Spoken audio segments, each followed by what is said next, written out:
something very huge, devastating happened to me where the clinic that I owned was actually embezzled not by one, but multiple people. And it was a huge betrayal. What that created in me from that bad experience is I've been really burned. I had no choice. I mean, I was gonna die hanging on. I could be right and think everyone is evil and hang on to that belief. I would rather be right and dead than to shift. And that was where I had to get to a choice where I'm like, I got to shift out of the skepticism because it's not getting me anywhere and it's making me sicker.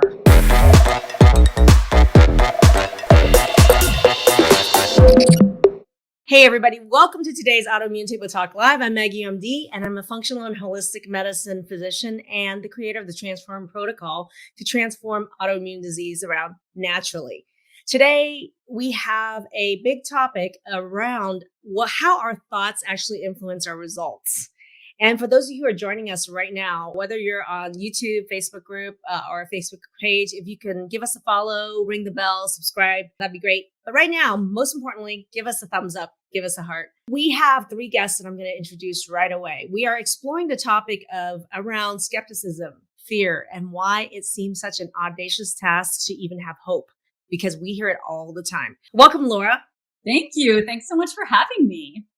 I'd love for you to introduce yourself to our audience. Absolutely. So my name is Laura Mazzotta, and I'm a spiritual healer, a Reiki master, and a therapist of 20 years. And I have had chronic illness for about 6 or 7 years at this point, and joined Maggie in the spring. And I love and have been devoted for ages to assisting people with healing at many different layers. And Maggie was exactly who I was waiting for, like in terms of working with the physiology, and that in a natural way. And I'm just so grateful. So thank you. Manika, one of our former alumni, who's actually one of the coaches in our program right now. Manika, why don't you introduce yourself? Hi, Maggie, and hi, everyone. I'm Manika Koul.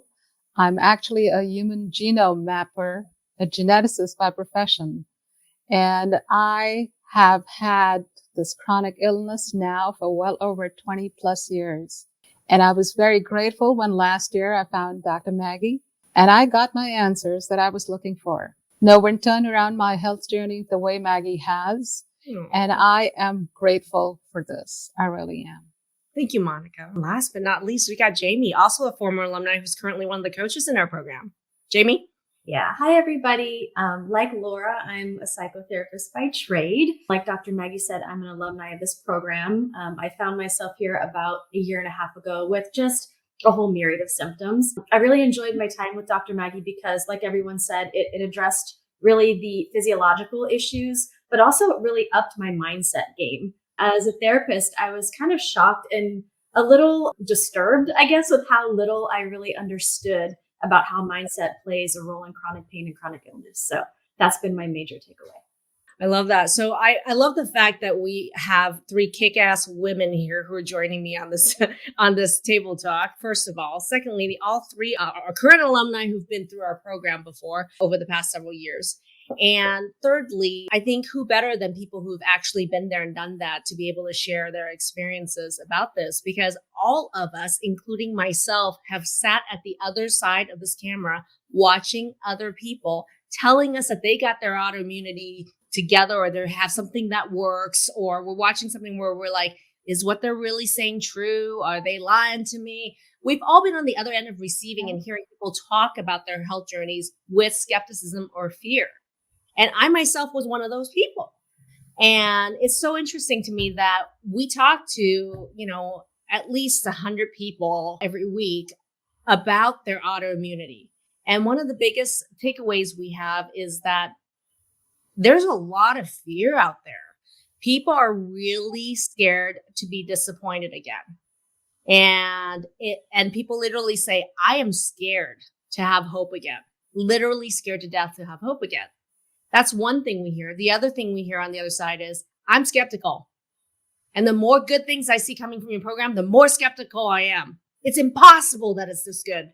Or it's impossible your Google reviews look like this. Therefore, it must be fake. So it's really fascinating that to me, like both of these types of responses, whether it's fear or skepticism, to me is rooted in a lot of the trauma that we've experienced. And a lot of it is based around fear and past experiences. I would love for us. If you guys would love to, I'd love to share where you were before the program when you were watching one of these videos. What went through your head? Like, what was your biggest fear? Like, what were you being fed by fear or scarcity or skepticism? Anyone? So for me, I was honestly, I was relieved at first because I was just like, oh, thank God someone's doing this, right? But I was honestly, my biggest fear was getting worse, even temporarily. Mm. I was like, if I feel any worse than I do right now, I'm going to lose it. Like, that was my biggest concern because I was like, I've been feeling this way for however long, for years. And if I start something, a new protocol that makes me feel worse even a little bit, I'm like, I was worried that I was going to get depressed or upset, like really upset and not be able to get out of it. And so that's what I love so much about being in this space and in this program is that it's just couched in safety. Like, you are so beautifully held at all layers. Mm-hmm. And every time you say like, ooh, this isn't making me feel well, Dr. Maggie's like, okay, done with that. Let's do this. Like, she's got an answer for freaking everything. FYI. But what I'm hearing from you, Laura, is that your fear of getting worse was one of the issues. If I do nothing, I will get worse. That's a well-founded fear, right? Yeah. But there's also a second fear is the fear of trying something new that could possibly make me get worse. Yeah. Okay. So those are two very real fears. What about you, Jamie or Monica? Yeah. So I think mine would be not that the program wouldn't work or doesn't work. It's just that it wouldn't work for me. Because, and I think you call that like the special zebra phenomenon. Super special zebra phenomenon, I call it. Yeah. And I think that had been my experience. I would go to different specialists and they would give me suggestions. And then for me, it wouldn't work. And they'd be like, what? This works for everybody. It doesn't work for you, you know? And so I kind of started to get this mindset or this belief about, you know, everything works for everybody else, but nothing is going to work for me. Will this work for me is your question. And it's Yes. a belief that I have a super special problem nobody can solve. Yes. I am just that special. You know, I laugh at danger. Whenever someone says a story like that, I actually typically can't get help but laugh in some ways because it's such a common belief. Yeah. And in some ways is a belief I myself had as well. So I totally get that. What about you, Monica? So for me, both fear and hope were the same, two different sides of the same coin. Mm-hmm. My fear was that either I was going to die, and there was no resurrection for me.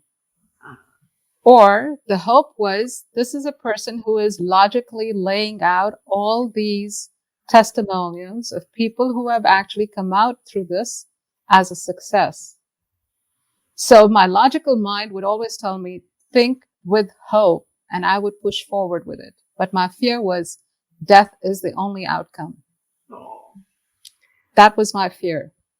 And that kept me from a lot of things till I said, that's it. I have to take up the hope now. That was the only path left for me. So for me, it sounds like fear of death was big, but you were balancing it with also your logical mind and your scientific mind. There's proof right here. So that's how you balanced it. Yeah. Okay.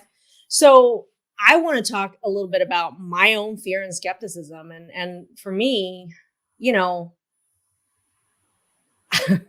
I've done videos about the role of trauma. And I think that's a big deal for a lot of us, whether it's, you know, physical, emotional, medical trauma.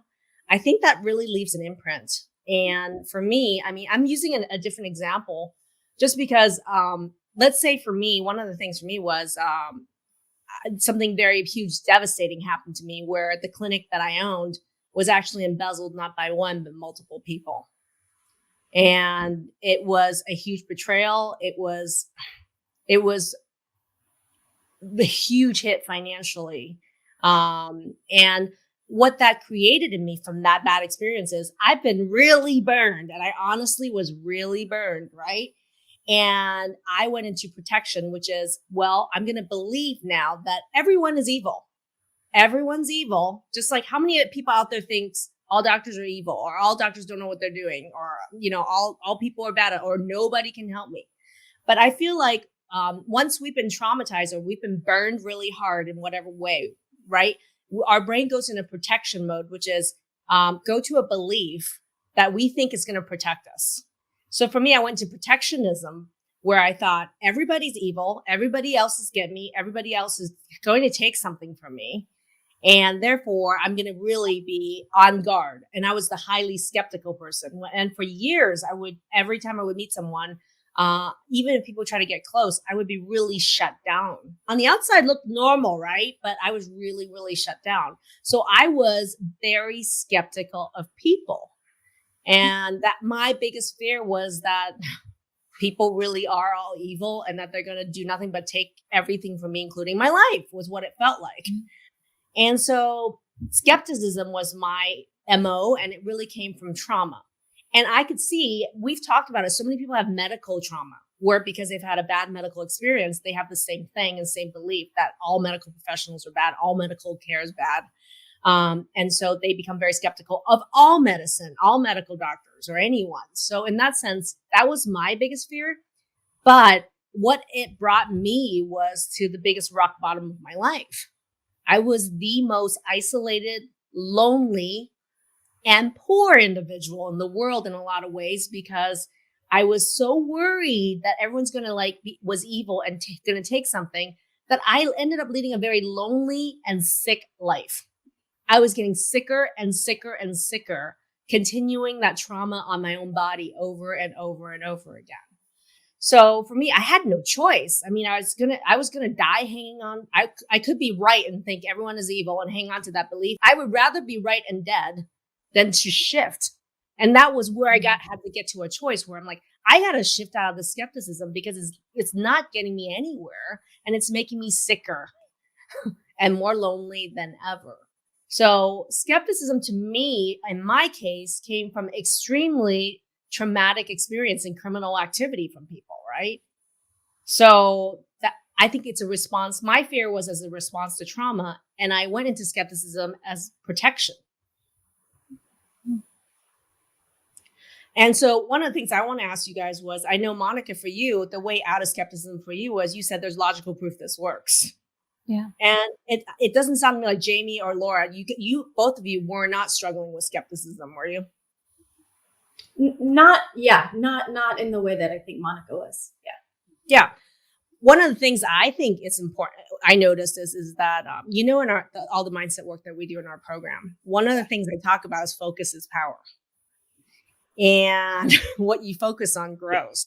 And that comes from the very root of my own experience. If you wake up every morning thinking, who else is going to be evil? What evil things are evildoers going to do? Then you're going to manifest. What's my brain going to look for all day long? Oh, there's another evil thing. There's another evil person. Like, what you literally focus and your brain starts to look for, and that's what grows in your life. And even if someone was generous with me, kind to me, it was really hard for me to even see it, because what is my brain looking for? The evidence that I'm right. Your brain is unconsciously always looking for evidence to support that you're right.